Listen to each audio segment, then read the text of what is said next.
안녕하십니까. 경영통계학 최정일입니다. 오늘은 3주차 1교시 중심 경향치 공부하겠습니다. 준비하기 앞서서 오늘의 강의 주제입니다. 중심 경향치 개념에 대해서 파악하겠습니다. 산술평균, 가중평균, 중앙값, 최빈값에 대해서 살펴보겠습니다. 이어서 세부 내용입니다. 평균, 중앙값, 최빈값을 서로 비교해 보겠습니다. 또 평균과 중앙값과 최빈값의 분포 모양을 보도록 하겠습니다. 첫 번째 산술평균 공부하겠습니다. 산술평균은 여러분들이 평소에 평균 내는 게 바로 산술평균이에요. 사례입니다. 류지원 학생은 기말고사 결과로 국어 85점, 수학 90점, 사회 94점을 맞았어요. 그럼 류지원 학생이 받은 기말고사의 산술평균은 얼마입니까? 여러분들이 수시로 하고 있는 평균 그대로겠죠? 국어 점수 85점 더하고요, 수학 90점 더하고요, 사회 점수 94점 더한 다음에 과목이 3개니까 나누기 3 하겠죠? 그러면 산술평균 89.7점 이렇게 나옵니다. 아깝네요. 90점 넘지 못해서. 이어서 산술평균의 공식, 산술평균 모집단일 때 산술평균 공식이 있고요.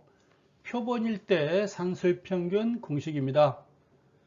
여러분들이 이거 보면 더 머리가 아플 수도 있으니까요. 그냥 간단하게 모집단이니까 모수의 평균 부호고요.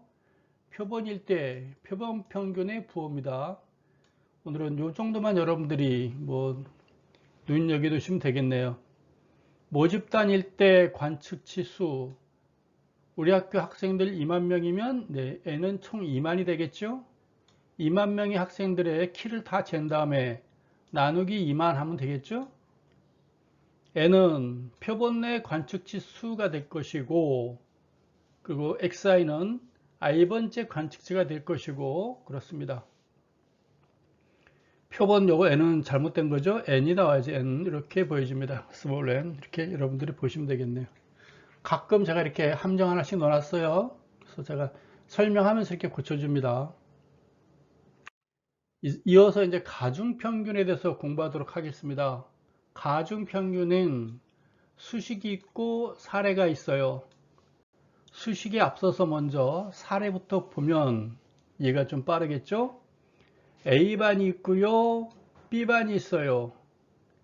A반의 평균은 83점, B반의 평균은 87점.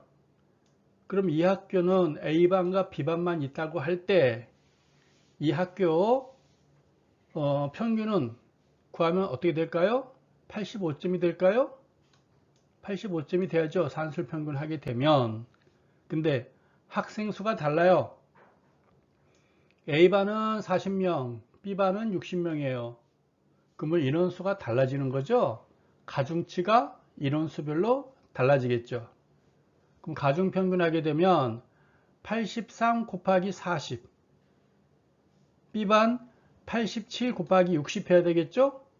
그거를 이제 이렇게 해서 더하면 되겠죠. 이렇게 곱한 다음에 더해주면 나누기 40명 더하기 60명이니까 나누기 100 하면 85.4가 되겠죠. 이걸 이제 가중치를 준다는 거예요. 뭐에 따라서? 학생 수에 따라서 가중치가 달라지는구나 라고 보면 될 거예요. 가중평균의 공식인데요. 아, 그렇구나 라고 여러분들이 그냥 보시면 되겠습니다. 요 사례 할 때 여러분들이 잘 듣는데요. 수식 나오면 고개를 많이 돌리시더라고요. 그러니까 그래도 한번 살펴보는 것도 나쁘진 않겠죠? 그래서 사례, 산술평균 사례도 살펴봤고요. 가중평균의 사례도 한번 살펴봤어요. 가중평균이 또 어쩔 때 또 많이 사용을 되냐면요. 예를 들어 보면 제가 토익 시험을 보려고 그래요. 10월 달에 토익 시험을 보려고 해요. 10월 달에 월자 써줘야 네, 알겠죠? 10월 달에 토익 시험을 볼 건데 예상 점수를 알고 싶어 하는 거예요. 근데 7월 달에 시험 받고 8월 달에도 시험 받고 9월 달에도 시험 봤는데 7월 달에는 600점, 8월 달에 650점, 9월 달에 700점 이렇게 받았어요. 그러면 10월 달에는 몇 점일까요? 하면은 대차수를 해가지고 665, 600점, 650점, 700점이니까 10월 달엔 750점 이러진 않겠죠? 일반적으로 최근 3일, 3번 봤던 거를 일반적으로 평균을 많이 내요. 3개 합산한 다음에 나누기 3하니까 650점? 내가 10월 달에 볼 토익 점수가 예상 점수가 650점이구나 라고 할 수 있겠지만 그래도 최근에 본 게 공부를 했겠죠. 7월 달에 시험 보고 8월 달에 시험 보고 또 9월 달에 시험 보면서 공부를 계속 많이 했어요. 또 10월 달 시험 보기 위해서 공부를 또 했어요. 그러면 최근치에 가중치를 좀 줘야 되겠죠. 최근 본 게 내 성적, 지금의 내 실력에 가까울 테니까 여기에 가중치를 주는 거예요. 그러면 가장 먼 거는 곱하기 1 해주고요. 두 번째 본 거는 곱하기 2를 해줘요. 가장 최근 거는 곱하기 3을 해줘요. 그럼 공식은 이렇게 나올 거예요. 600점 곱하기 1 플러스 650점 곱하기 2 하게 되면 1300점 이해 가시죠? 플러스 700점 곱하기 3이면 2100점 이렇게 되겠죠? 나누기는 1 더하기 2 더하기 3을 이렇게 나눠주면 되겠죠. 1 더하기 2 더하기 3이니까 이렇게 나눠주면 아마 10월 달에 나의 예상 점수 700점까지는 안 나오더라도 650점보다 많아질 거예요. 이해가시죠? 이렇게 우리가 이걸 가중평균이다 라고 표현하고 있습니다. 이제 기하평균에 대해서 공부하도록 하겠습니다. 기하평균이 이제 곱하기 개념일까요? 곱하기가 아니라 이제 제곱의 개념으로 여러분들이 보시면 되겠어요. 기하평균, 제곱의 개념. 2년 전 철순의 집에서 양봉을 시작할 때 벌은 총 10,000마리로 시작했대요. 1만 마리로 시작했습니다. 2년 전에. 근데 1년 후에 10,000마리가 2만 마리가 됐어요. 근데 또 그 다음에 보니까 총 16만 마리가 됐어요. 그러면 해마다 이 경우 1년에 평균 몇 배씩 벌이 늘어났다고 볼 수 있겠습니까? 2년 전, 1년 전, 올해죠? 그럼 해마다 평균 몇 배씩 증가했는지 계산해 주세요. 그러는 겁니다. 그러면 우리가 산술 평균하면 안 되는 것이고요. 2년 동안에 16만 마리가 됐죠? 그러면 16만 마리 루트를 취하게 되면 평균 4 이렇게 나오겠죠? 해마다 4배씩 증가하게 됐어요. 이렇게 보여줍니다. 4배씩 증가했어요. 2년 전에 1만 마리였는데 지금은 16만 마리예요. 그렇죠? 그럼 1년에 4배씩 증가했어요. 이렇게 우리가 표현할 수 있는 겁니다. 그거 우리가 이제 기하평균 이렇게 표현할 수 있겠네요. 기하평균을 구하는 식 그냥 공식 이런 게 있구나 라고 보시면 되겠죠. 로그를 취하는 방법도 있고요. 더 어려운가요? 네, 이런 공식이 있구나 라고만 여러분이 보시면 되겠습니다. 이제 조합평균도 있어요. 여러분들이 아마 그 고등학교 2학년 때 수열을 배웠겠죠. 이 조화라는 말을 등차수열, 등비수열, 조화수열 배우셨죠? 그 나오는 조화수열 이렇게 보여줍니다. 조화수열의 뜻이 뭐였을까요? 2, 4, 6, 8, 10 쭌쭌쭌쭌 나간다면 이걸 우리가 등차수열이라고 그래요. 플러스 이만큼 증가하는 걸 우리가 아마 등차수열 이렇게 표현했을 거예요. 근데 요거를 2분의 1, 4분의 1, 6분의 1, 8분의 1, 10분의 1 아마 이거를 제가 알기로 조화수열 이렇게 공부하지 않았을까 라고 생각합니다. 등차수열이 되는 것을 이렇게 분수로 나누면 조화수열 아니겠니? 라고 아마 공부했던 걸로 기억이 나는데 제가 간혹 틀릴 수도 있는데 아마 이렇게 전 기억이 나네요. 제가 고등학교 졸업한 지요 40년 넘었기 때문에 기억이 가물가물할 수 있어요. 아마 이럴 겁니다. 평균 속도를 구할 때 여러분들이 중학교 2학년 때쯤부터 소금물 계산 많이 해봤겠죠? 소금물의 농도, 그리고 시간, 속도, 거리 많이 해보셨죠? 머리가 좀 아프죠? 그게 이제 고등학교 1학년 공통수학까지 따라와요. 실제로 그게 초등학교 5학년이니까 6학년부터 시작해요. 소금물, 거리, 속도 이게. 그 다음에 중학교 2학년 때인가 또 나오고 또 공통수학까지 나와요. 거리 속도, 속도니까 뭐죠? 속도는 거리 나누기 시간인가요? 그렇죠? 거리 나누기 시간이죠. 속도는 요거는 거리 나누기 시간 이렇게 계산했겠죠? 그렇죠? 그래서 속도는 거리 나누기 시간이에요. 시간이니까 또 뭘로 나눌까요? 거리 나누기 속도로 했겠죠. 시간은 또 거리 나누기 속도가 되겠죠? 네, 이렇게 네, 시간을 구해봤어요. 그래서 속도를 계산해 보니까 104.8km 이렇게 계산이 나왔네요. 그래서 이게 조합 평균을 구하는 그 식 1과 식 2를 한번 사례를 들었습니다. 그냥 이런 게 있다라고만 보시면 되겠어요. 네. 조합 평균의 식 또 하나 또 나왔는데 이런 게 있구나 라고만 여러분들이 보시면 되겠습니다. 이제 평균에 대해서 공부했고요. 지금까지 평균에 대해서 공부했는데 평균에는 산술 평균이 있었고요. 가중 평균이 있었고요. 가중 평균이 있었고요.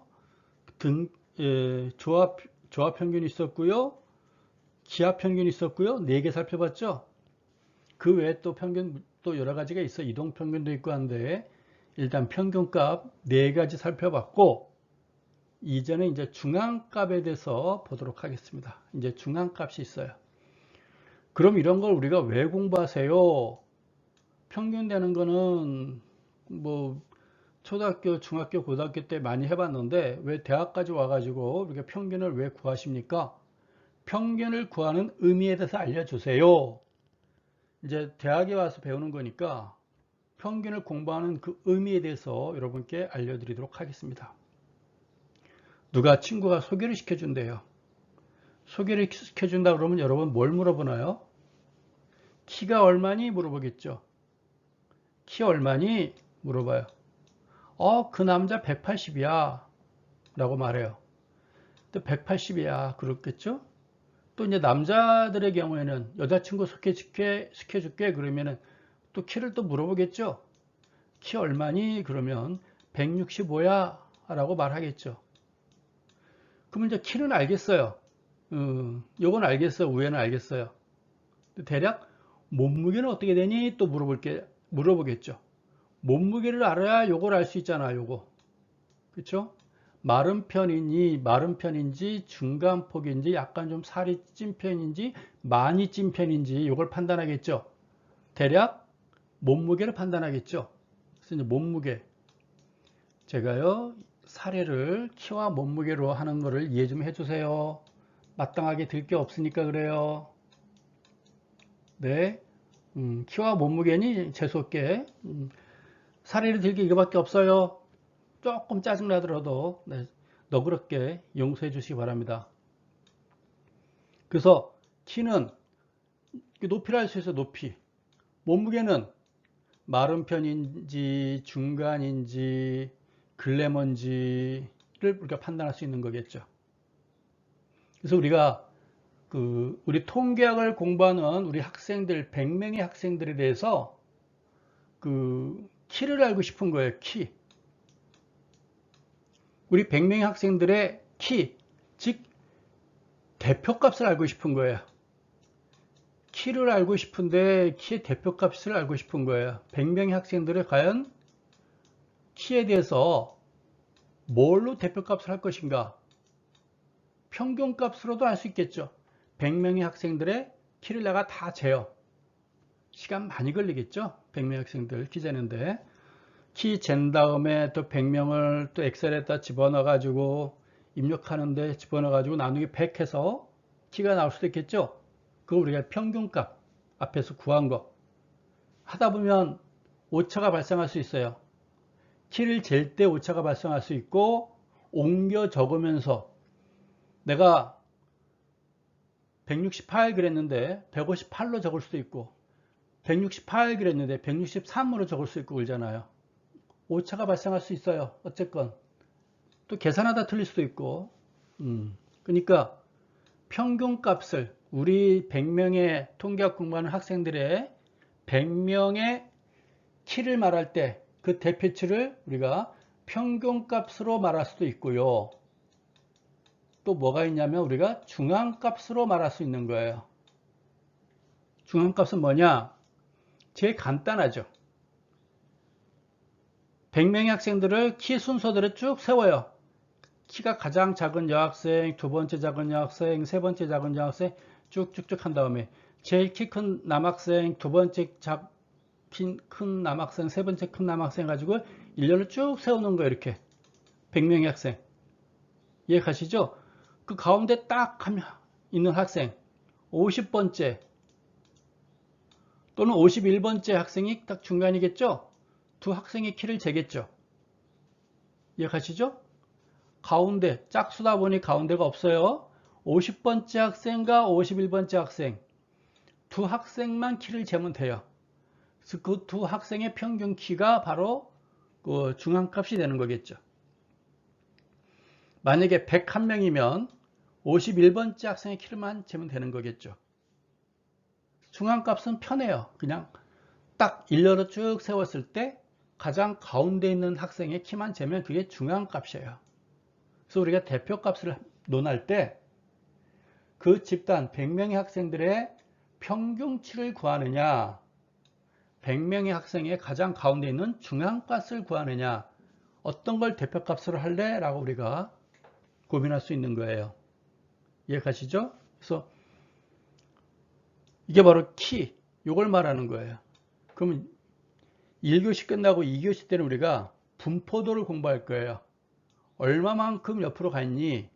분포도가 어떻게 되겠니? 키는 180 알겠는데 옆으로 얼마나 퍼져 있니? 넓이는 어떻게 되니?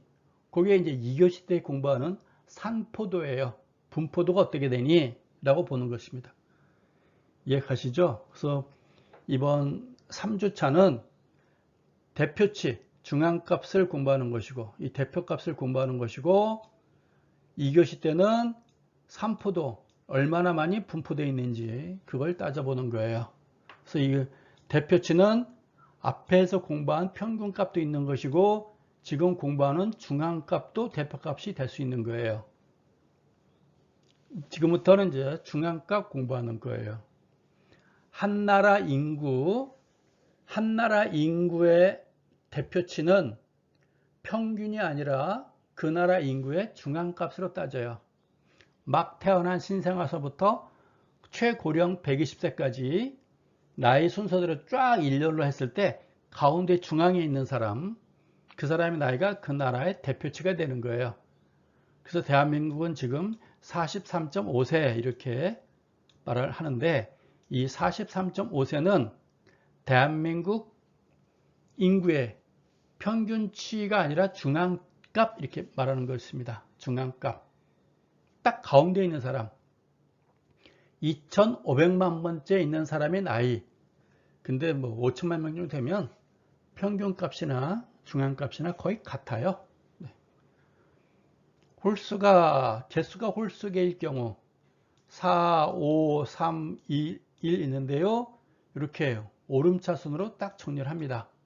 1, 2, 3, 4로 정리해 가지고 딱 가운데 있는 사람, 그 가운데 있는 사람 3번이 중앙값이 되는 거겠죠. 어렵지 않아요. 이제 짝수인 경우에 보도록 하겠습니다. 6, 4, 5, 3, 2, 1 있어요.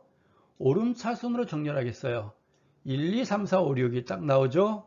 중앙값을 보니까 중앙에 두 개가 있어요. 3과 4가 있어요.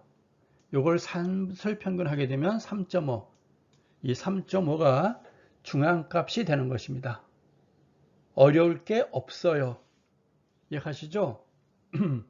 홀수계일 경우는 딱 가운데 있는 거 하나. 이렇게일 때는 홀수계죠. 6, 4, 5, 3이 가운데 있는 사람이 아니구나. 2, 3, 4, 5 이러니까 이렇게 오름차순 해야 되겠죠. 가운데 있는 사람이 중앙값이 되는 건데 짝수계일 때는 1, 2, 3, 4, 5 이렇게 하니까 가운데가 두 개가 있죠. 그걸 산술 평균한다. 그래서 3.5가 중앙값이다 라고 우리가 이렇게 표현을 하는 것입니다. 중앙값의 예제를 하나 풀어보고 지나가도록 하겠습니다. 첫 번째가 있어요. 10, 20, 30, 80, 100이 있어요. 이것은 오름차순으로 정렬되어 있죠. 5개예요. 5개니까 가운데 있는 30이 중앙값이 되는 거예요. 두 번째가 있어요. 5, 10, 15, 15, 30, 45가 있어요. 오름차순 되어 있죠? 6개니까 가운데 있는 거 2개 평균 내보면 15가 되네요. 이번에도 3번입니다. 40, 50, 60, 70, 80, 90 있어요. 6개니까 가운데 있는 거 2개, 60과 70을 평균 내면 65 이렇게 되겠죠? 이게 중앙값이에요. 20, 22, 24, 26, 500이 있어요. 5개죠? 중앙값이 무엇이니? 그러니까 24가 있어요. 24가 중앙값이에요. 근데 앞서 제가 중앙값이라 하면 대표값이라고 그랬어요. 대표값. 중앙치. 대표값, 즉 중앙치를 우리가 평균으로도 구할 수 있고 중앙값으로도 구할 수 있다라고 이야기를 했었어요. 근데 이 집단의 경우에는 20, 22, 24, 26 고만고만한데 갑자기 500이 탁 나타나요. 그쵸?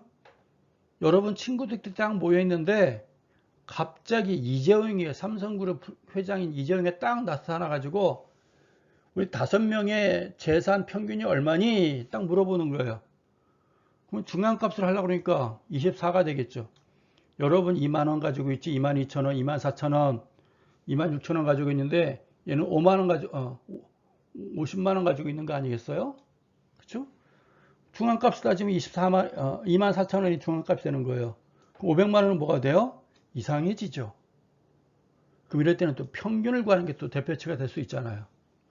갑자기 하나 큰 게 나타날 경우가 있고 갑자기 작은 놈이 나타날 수도 있겠죠. 하나 1도 있을 수 있잖아요. 이렇게 5개 나오면. 그렇죠? 그래서 이게 중앙값이 어떤 집단의 대표체가 될 수도 있으나 이렇게 예상치 못한 큰 게 간혹 나타날 수 있고 또는 예상치 못한 작은 게 나타날 수도 있다라고 우리가 또 예상을 해볼 수도 있어요. 거기에 또 대비를 해봐야 되겠죠. 어쨌건 중앙값의 사례 쭉 한번 살펴보았습니다.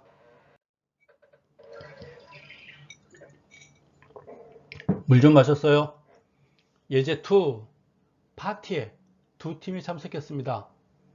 한 팀은 대학 동창생들이에요. 한 팀은 각각 5명이 참석했군요. 한 팀은 가족이 초대되었어요.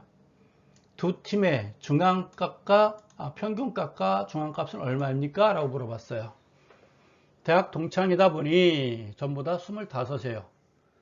전부 다 25이다 보니 다 군대 갔다 온 복학생이니까 어쨌건 네, 25살 5명이 왔는데 전부 다 25살이에요. 대학 동창이니까 평균값 25살, 중앙값 25살. 뭐 고민할 것도 없네요. 가족의 나이를 보니 아버지 45, 어머니 42, 큰애 15, 둘째 13, 셋째 10살이에요. 중앙값 대학 동창의 대표값은 평균 25살이라고 말할 수도 있고 중앙값 5살이라고 25으로 말할 수도 있고 가족을 보니 중앙값은 15이에요.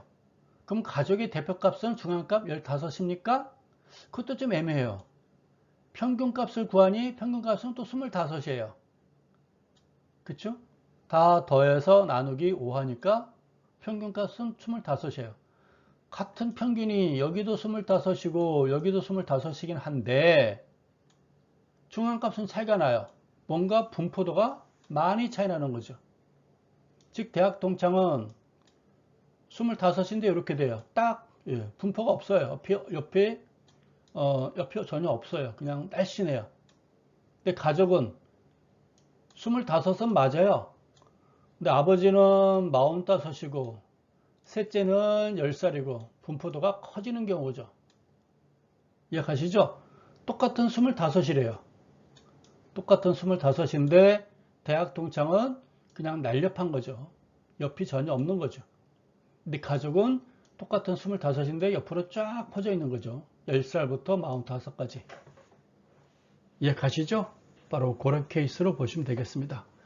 집단은 5명 똑같이 같고 평균도 똑같이 25으로 같은데 대학 동창은 분포도가 날렵하고 중앙에 평균값에 집중되어 있고 가족은 분포도가 널리 되어 있구나 이렇게 보면 되겠습니다. 이해가시죠? 이제 최빈값 공부하도록 하겠습니다. 귀하가 가장 선호하는 운동은 다음 중 어떤 것입니까? 물어봤어요. 이 선호하는 운동은 우리가 키나 몸무게, 성적처럼 수치화되어 있는 게 아니에요. 그냥 농구, 야구, 배구, 축구 4개 그냥 명목 수치, 질적 자료겠죠? 농구, 야구, 배구, 축구 평균 낼 수도 없고 이거는 중앙값을 낼 수도 없어요. 그래서 물어보니 4명이 농구를 좋아하고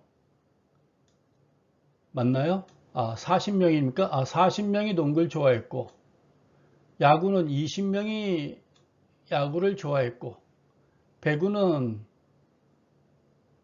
30명이 배구는 좋아했고 축구는 10명이 좋아했어요. 다시 농구는 40명, 야구는 20명, 배구는 30명, 축구는 10명이 좋아했어요.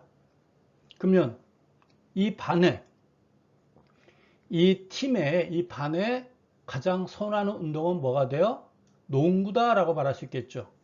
가장 많은 학생이 농구를 선호했기 때문에 그래요. 농구하고 배구를 뭐 평균 낼 수 없잖아요. 농구를 만약 가장 좋아하는구나 라고 우리가 이야기할 수 있는 거예요. 이걸 우리가 최빈값 이렇게 말하는 겁니다. 가장 빈도수가 많다. 학생들을 대상으로 가장 선호하는 운동을 조사해 본 결과 농구를 선호하는 학생들이 가장 많은 것으로 나타났어요 라고 말하는 거예요. 그래서 이제 이 집단의 대표치는 뭐라고요? 중앙값은 농구 이렇게 말을 하는 겁니다. 왜? 가장 많은 학생들이 선호했기 때문에 말을 하는 거예요. 근데 최빈값은요, 우리 경영학에 있어서 매우 중요해요. 평균도 중요하고 중앙값도 중요하지만 우리 경영학에서는 최빈값이 마케팅에서 가장 중요한 겁니다. 왜? Why? 왜 최빈값이 중요합니까? 경영학에서 여러분들이 화장품 회사의 마케터예요. 마케팅 전문가예요. 올 가을에 유행하는 립스틱을 만들려고 해요. 립스틱. 그럼 립스틱은 색깔이 다 다르잖아요. 핑크빛, 빨간색, 찐빨강, 연빨강, 뭐 보라색도 있고 초록색도 있고 까만색도 있고 노란색도 있고 뭐 많이 있죠. 그럼 어떤 거를 가장 많이 만들어야 될까? 올 가을에 유행시킬 가장 대표치 립스틱 색깔이 무엇일까? 그러면 젊은 학생들이 많은, 젊은이들이 가장 많은 대학교 와가지고 여러분들을 대상으로 설문조사 해야 되겠죠. 수많은 색깔을 쫙 놓겠죠? 핑크빛, 오렌지, 연붉은, 찐붉은, 보통붉은, 보라색 쭉 색깔이 쭉 나열한 다음에 여러분들이 가장 선호하는 색깔을 골라주세요. 하나만 고르기 애매하시면 뭐 2개까지 괜찮습니다 해가지고 가장 많이 선호한 학생들 보니까 찐빨강, 빨강이 선호가 됐어요. 이해가시죠? 그게 올 가을에 유행시킬 수 있는 립스틱 최빈값이 되는 거예요. 그 색깔을 가장 많이 만들어야 되는 거겠죠. 이해가시나요? 그래서 이 최빈값은 설문조사로도 많이 쓰고 있는데 우리 경영학 그 마케팅에 가장 많이 선호되는 게 최빈값이다 라고 보면 되겠습니다. 이해가시죠? 올겨울에는 오리털 파카를 입으시겠어요? 오바를 입으시겠어요? 긴 잠바를 뭐라고 그럽니까? 뭐 롱드레스라고 그러나요? 뭐 제가 잘 몰라요. 하여간 어떤 거를 올 겨울에는 선호하시겠습니까? 물어봐도 또 나올 수 있는 거겠죠? 그런 겁니다. 최빈값. 다음 자료에서 최빈값을 구하라. 1번. 5번은 하나, 10번은 2개, 15번, 20번, 30번 있으니까 최빈값은 10번이에요. 그쵸? 2번을 보니 3, 4, 5, 7, 9, 10이에요. 전부 다 하나씩이죠? 없어요. 이렇게 말하겠죠. 3번을 보니 2번, 5번, 6번, 7번, 8번 있어요. 최빈값이 뭔가요? 5번하고 7번이 제일 많아요. 라고 하겠죠? 또 4번을 보니 5번, 6번이 3개, 7번이 하나, 9번이 2개면 최빈값은 6번이에요. 라고 말하겠네요. 또 5번을 보니 3이 3개, 5가 2개, 8이 3개예요. 최빈값은 3하고 8이 되겠네요. 6번은 2, 4, 4, 7, 7이에요. 최빈값이 없죠? 네, 다 똑같이 있으니까 이렇게 우리가 최빈값을 구해봤습니다. 예제 A회사 주식의 최근 10개월 동안의 주가 흐름에서 최빈값을 구하세요. 510, 525, 560, 570, 570, 585, 590, 620, 635, 680 해보니까 570이 2개가 있으니까 최빈값이 570이에요. 근데 과연 570을 요 집단의 대표값으로 할 수 있겠나? 라는 또 의문점이 생길 수 있겠죠. 그래서 지난 시간에 배웠던 이렇게 한번 도수 분포표를 만들어 봤어요. 510에서 549에 2개, 550에서 599에 5개, 600에서 649에 2개, 650에서 659에 1개 이렇게 도수 분포표 해봤는데 빈도치가 가장 많은 게 5개죠. 그래서 이 구간이 가장 빈도수가 높은 구간이겠죠. 이 빈도수가 가장 많은 구간 중에서 딱 가운데 550에서 599의 딱 중간인 575가 최빈값입니다 라고 말을 하는 경우도 있다 라고 보는 것입니다. 조금 더 이쪽이 신뢰성이 갈 수도 있겠죠. 이렇게 보는 것입니다. 이제는 평균가, 중앙값과 최빈값의 분포 모양을 보도록 하겠습니다. 뭔가 우리가 하다 보면 오른쪽으로 기울고 왼쪽으로 긴 꼬리가 있는 경우도 있겠죠. 네, 1번. 얘는 딱 가운데예요. 가운데 딱 놓있다 보니까 평균과 중앙값과 최빈값이 일치해버려요. 일치해버린 거죠. 딱 일치하는 경우입니다. 이렇게 일치하는 경우죠. 얘는 보니까 왼쪽으로 기울었어요. 왼쪽으로 기울으면서 오른쪽으로 긴 꼬리를 둔 거예요. 그러면 이런 경우가 무엇이냐면 여러분들이 수능 봤죠? 수능.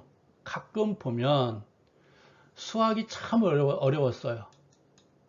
수학이 참 어려웠어요 라고 말하겠죠. 수학이 출제가 어렵게 출제가 됐어요. 어려웠어요 이렇게 네, 말하는 겁니다. 어려웠다는 얘기는 고득점자가 적었다 라고 보는 거죠. 고득점짜리가 적어요.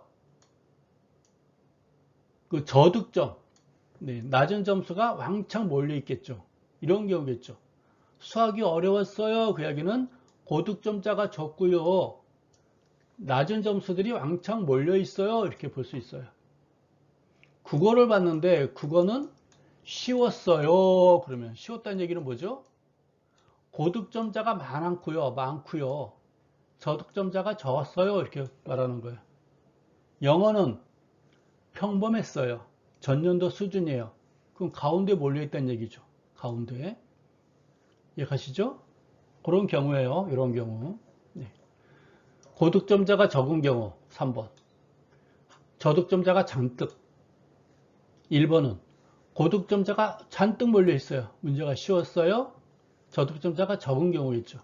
네. 이런 경우 1번의 경우에는 이게 평균이 되는 거예요. 이해 가시나요? 중앙값은 이게 중앙값이 되는 것이고요. 최빈값은 가장 많은 게 최빈값이 되는 거예요. 가장 많은 게 최빈값. 딱 가운데 10,000명이 시험 봤으면 5,000번째 사람이 중앙값이 되는 것이고 이거는 평균이 되는 거예요. 왜?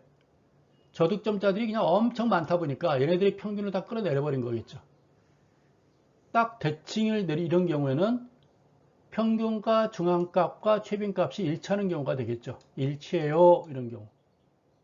3번의 경우에는 고득점자가 참 적었어요.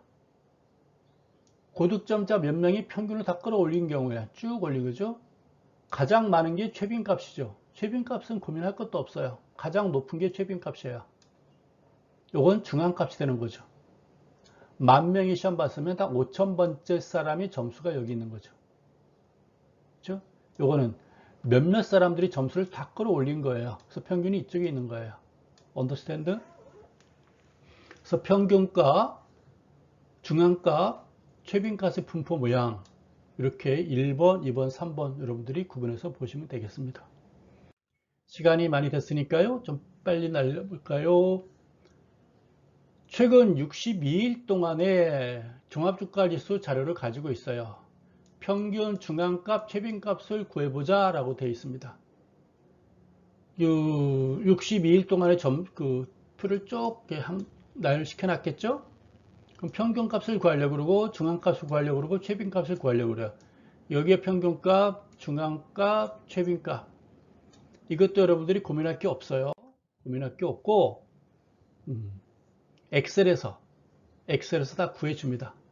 에버리지 하고 여기 B2부터 B63까지 활성화시키면 1360 해가지고 딱 이렇게 나타나요. 에버리지 하게 되면. 그 다음에 중앙값은 메디안. 중앙값이 메디안이에요. 메디안 치게 되면 또 활성화 딱 더 이렇게 나타나게 됩니다. 메디안. 어려울 게 전혀 없어요. 이번에 최빈값은 모두 이렇게 모두 하고 입력을 치면 딱 나타납니다. 기억하시죠? 네. 이것은 여러분들이 직접 쳐도 되고요. 그 지난 시간에 배웠던 그 함수 박스에서 여러분들이 또 찾아도 되는 거예요. 어려울 건 전혀 없다고 봐야 되겠죠? 평균 에버리지, 중앙값 메디안, 최빈값은 모두 이런 거 굳이 함수 용어를 기억할 필요는 없어요. 그럼 이 다음에 여러분들이 직장 나가서 이거를 계산할 때 되는 뭐 인터넷 검색해도 나오는 거고요. 여러분 지금 가지고 있는 통계학 책을 보게 되면 아 이거 3장에 있었지?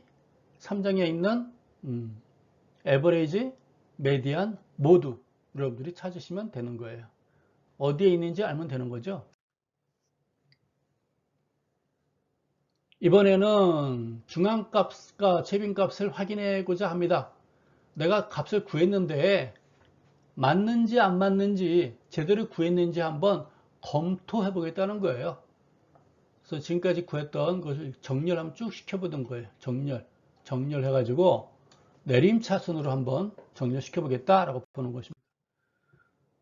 그럼 가장 내림차순 하게 되면 해가지고 중앙값 구해보고 평균값 구해보고 최빈값을 구해볼게요 라고 보는 것입니다. 딱 가운데 있는 게 중앙값이 되겠죠. 최빈값은 똑같은 값이 3개 있었군요. 이게 최빈값입니다 라는 걸 확인해 본 거예요. 굳이 이렇게 하는 거구나 까지만 여러분들이 알면 되지, 이것까지 굳이 이건 여러분들이 확인 안 해도 돼요. 컴퓨터가 알아서 잘 해줘요. 지금까지 배운 거 오늘 학습 정리해 보도록 하겠습니다. 산술평균 해봤죠? 가중평균, 가중치를 주는 거예요. 중앙값 해봤고요. 최빈값 해봤고 해봤습니다. 산술평균, 가중평균은 평균값, 그리고 중앙값, 최빈값까지 오늘은 그 중앙치, 대표치, 대표값 쭉 구해봤습니다. 감사합니다.